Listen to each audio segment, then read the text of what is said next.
the state has adequate resources to overtly and covertly monitor the movement of the accused persons, including intercept the accused persons' communication.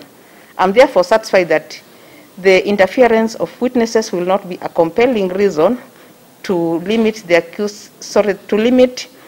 respondent's right to liberty.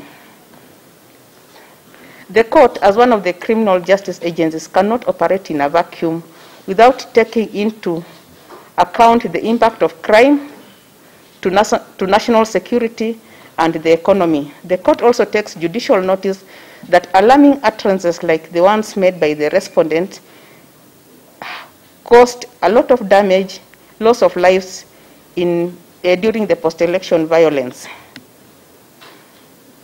I'm satisfied that the prosecution has not established that there are compelling reasons to limit the respondent's right to liberty.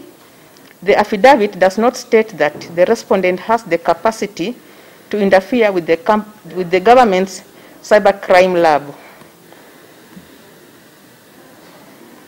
The court is also satisfied that the state has massive resources to overtly and covertly monitor the respondent and can intercept his communication, can monitor his movement. The court notes that the prosecution has requested to detain the respondent for 7 days. The court is satisfied that the state's adequate resources to investigate the case against the respondent.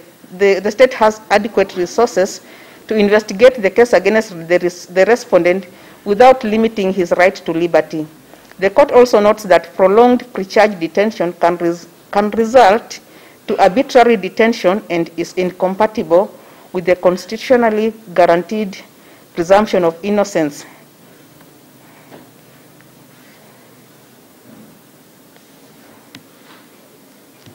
In limiting the right to liberty, the court must interrogate whether the detention is appropriate, reasonable, and necessary. And the court makes the following orders. The respondent is granted a conditional bond of Kenya shillings 5 million with one surety of a similar amount. In the alternative, cash bail of Kenya shillings 2 million. The respondent to report at the CID headquarters once a week.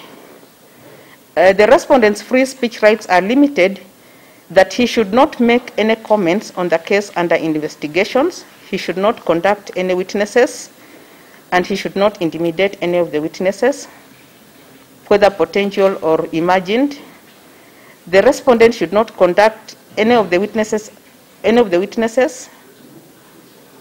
either through proxy or personally, and this is the ruling of the court.